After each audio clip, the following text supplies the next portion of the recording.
সামান্য একটা টোটোওয়ালা হয়ে আমার মুখের উপর দিয়ে কথা বলছিস? শয়তান ছোট লোক টোটোওয়ালা।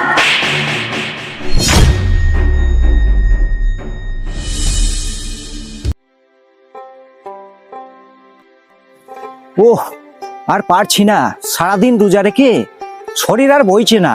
ওদিকে ইফতারেরও সময় হয়ে আসছে। আমার স্ত্রী আমাকে ছাড়া আবার ইফতার করবে না। যাই, আমি বাড়ি যাই।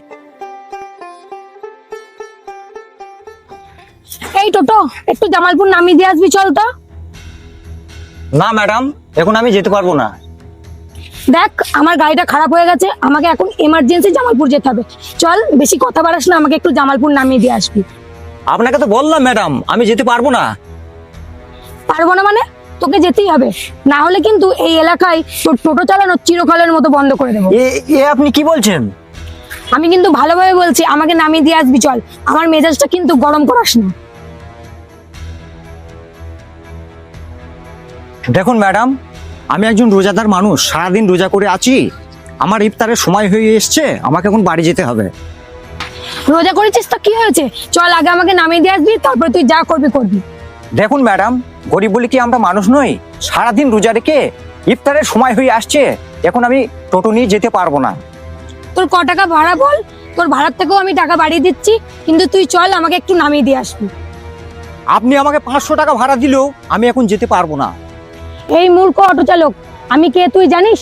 তুই আমার মুখের ওপর কথা বলছিস। আপনি যে হন না কেন, আমি বললাম তো আমি এখন যেতে পারবো না। সামান্য একটা টোটোওয়ালা হয়ে আমার মুখের ওপর দিয়ে কথা বলছিস? শয়তান ছোট লোক টোটোওয়ালা।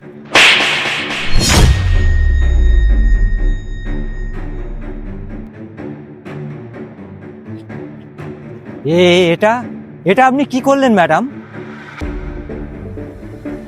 আপনি কি করলেন? একটা ওজদারের গায়ে আপনি হাত দিলেন। ম্যাডাম, কাজটা আপনি ঠিক করলেন না। হ্যাঁ, ম্যাডাম যা করেছে ঠিকই করেছে। আর তোমরা এখানে কি করছো? তোমরা এখান থেকে যাও তো।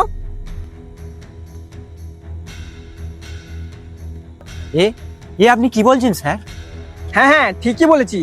তুই ম্যাডামের কথার উপর কথা দিবি, তো তোকে ম্যাডাম মারবে না তো? তোকে নিয়ে নাচবে নাকি? দেখে দেখি ম্যাডাম, আপনার হাতে কোথাও লাগেনি তো? ও মা, হাতটা একবার লাল হয়ে গেছে তো।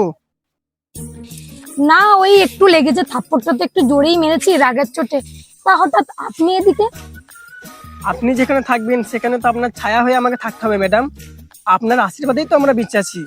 তাছাড়া তো আজকে আমাদের থানায় নতুন আইসি আসছেন, আমি তাকেই নিতে এসেছি। ও আচ্ছা আচ্ছা, ঠিক আছে, দাঁড়াও। এ নাও, তোমার দক্ষিণাটা তুমি রাখো। ম্যাডাম, আমার এসব টাকা আপনাদের আশীর্বাদে তো আমরা বেঁচে আছি ম্যাডাম। এই ছোড়া, ম্যাডাম কোথায় যেতে চাইছে একটু ছেড়ে দেয় তো। যা যা যা। বারে সমাজ, বা আইনের রক্ষক হয়ে এরাই আজ আইনের ভক্ষক। তুই কি বললি ইডিয়েট, রাস্কেল কোথাকার? হ্যাঁ স্যার, আমি ঠিকই বলছি। এই ম্যাডাম আমাকে অন্যায়ভাবে মারলো, আর আপনি সেটা দেখলেন। তোকে মেরেছে, বেশ করেছে। তুই ম্যাডামের কথা শুনিস কেন? প্রয়োজন হলে আরো মারবে তোকে। ম্যাডামের কথার অবাধ্য গিয়েছিস। ওই ওপরালা একদিন তোমাদের বিচার ঠিকই করবেন। জানোয়ার, ছোট লোক, অশিক্ষিত, তুই আমাদেরকে অভিশাপ দিচ্ছিস? তোকে আমি আজকে মেরেই ফেলবো। ছাড়ুন হাতটা, ছাড়ুন হাতটা, আমার লাগছে তো। হাতটা ছেড়ে দিন। একটা অসহায় দরিদ্র মানুষের গায়ে হাত তোলার শক্তি আছে, আর হাতটা ছাড়াবার শক্তি নেই? কে তুই? অত্যাচারী ধনী মানুষের ত্রাস, আর এই অসহায় দরিদ্র মানুষের বন্ধু বলতে পারে। তার মানে? এই, তুমি কে? আর তোমার এখানে দরকারটা কিসের? যাও তো এখান থেকে তুমি। হ্যাঁ, আমি তো চলে যাবই ম্যাডাম, কিন্তু আমি অনেকক্ষণ থেকে লক্ষ্য করছি আপনারা দুজন এই একজন অসহায় দরিদ্র গরিব মানুষের উপর হাত উড়াচ্ছেন। তার কারণটা কি আমি জানতে পারি ম্যাডাম? ওই টোটো চালক আমার সাথে খারাপ ব্যবহার করেছে, অশ্লীল ভাষা বলেছে। ও তাই? আরে তাই গরিব অশিক্ষিত অটো চালককে মারতে মারতে নিয়ে গিয়ে লকআপে ভরে দেওয়া উচিত, তাই না মিস্টার ইউসুফ সাহেব? আচ্ছা, তুই আমার নাম জানলি কি করে? আপনি হচ্ছেন এই থানার সেকেন্ড অফিসার, অর্থাৎ মেজবাবু। আপনার প্রতিটা কাজে এত দুর্নাম, এত সুনাম, অথচ আপনার নাম আমি জানবো না, মিস্টার ইউসুফ সাহেব? তা তো বটেই, এই এলাকায় চারিপাশে আমার নাম ছড়িয়ে আছে। আরে এই ছোড়া, তুই কি করছিস? চত কাজকে লকাপে ভরে এমন মশলা করে বেটে তোকে ফ্যাতলাবো না, সারা জীবন মনে রাখবি। চল। দাঁড়ান অফিসার। এই গরিব অসহায় রোজাদার অটো চালক যদি অন্যায় করে থাকে তাহলে কি আপনি লকআপে পুরবেন? আর যদি এই ম্যাডাম কোনো অপরাধ করে তাহলে এনাকেও কি লকআপে ভরবেন তো? চুপ করো, তোমার সাহস কি করে হয় আমাকে এরকম কথা বলার? জানো আমি কে? না না, তা তো জানি না ম্যাডাম।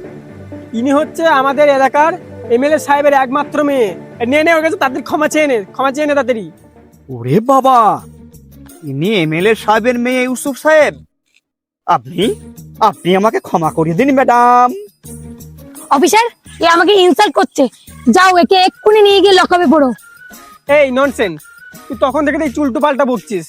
তোকে থানায় নিয়ে গিয়ে না এমন ঠ্যাঙাবো, তোর ডানটা মেরে ঠান্ডা করে দেবো।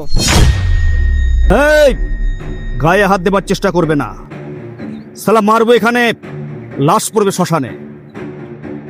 আরে সালা মানে বলছি কি, এত মিঠুনের ডায়লগ বলছে।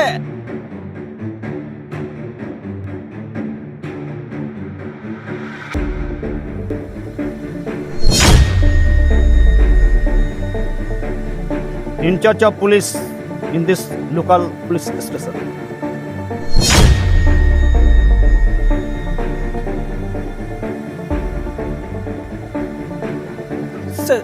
স্যার, আপনি আমাদের আইসি সাহেব স্যার, আমার ভুল হয়ে গেছে, আমাকে ক্ষমা করে দিন স্যার।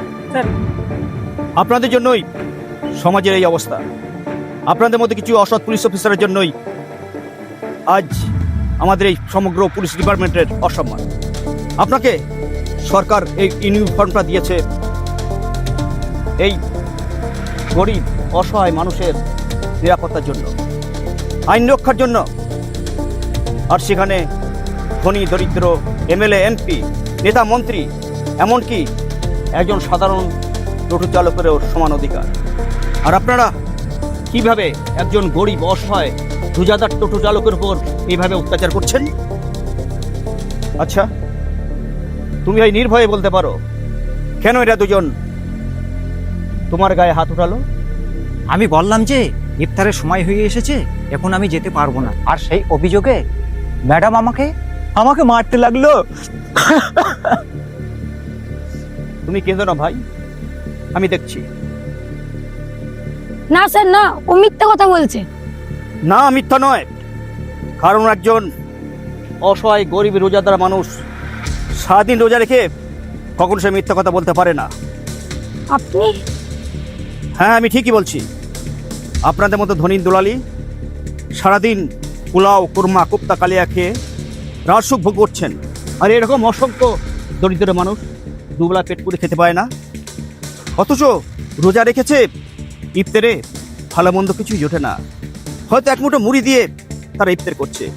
আর এরকম একটা অসহায় দরিদ্র রোজাদার মানুষের ওপর হাত উঠাতে আপনার বিবেক একটু বাঁধলো না ম্যাডাম? না মানে আপনি আপনার মনুষ্যত্বের কাছে বিচার করে দেখুন তো ম্যাডাম, এই কাজটা কি আপনি ঠিক করেছেন? না স্যার, না, আপনি আর এইভাবে বলে আমাকে লজ্জা দেবেন না। আচ্ছা, তাই? এতদিন আমি টাকার অহংকারে অন্ধ ছিলাম, কিন্তু আপনার আদর্শ আমার চোখ খুলে দিয়েছে। আচ্ছা, তাই? হ্যাঁ স্যার, আমি আমার ভুলের প্রায়শ্চিত্ত করতে চাই। ভাই, আমি যে ভুল করেছি জানি আমি তার কোনো ক্ষমা হয় না, তবুও আমি তোমায় বলছি, পারলে আমায় ক্ষমা করে দিও। ঠিক আছে বোন, তুমি তোমার নিজের ভুল বুঝতে পেরেছো, এতেই আমি আনন্দিত। আমি রোজাদার মানুষ হয়ে তোমাকে আমি মাফ করে দিলাম। ভাই, আমিও তো তোমার সঙ্গে অন্যায় করে ফেলেছি, পারলে তুমি আমাকেও ক্ষমা করে দিও। দেখুন স্যার, একটা মানুষের কর্তব্য একটা মানুষকে ক্ষমা করা। আমিও অন্তর থেকে আপনাকে ক্ষমা করে দিলাম। আচ্ছা ভাই, এই টাকাটা তুমি রাখো, বাড়ির জন্য তুমি ইফতার কিনে নিয়ে যাবে। দেখুন স্যার, আমি গরিব হতে পারি, কিন্তু টাকা দিয়ে আপনি আমাকে ছোট করবেন না। আমি একজন পুলিশ অফিসার হিসাবে তোমাকে টাকাটা দিচ্ছি না, আমি বড় ভাই হিসাবে ছোট ভাইকে ইফতার কেনার জন্য এই টাকাটা দিচ্ছি, এটা তুমি না বলতে পারবে না।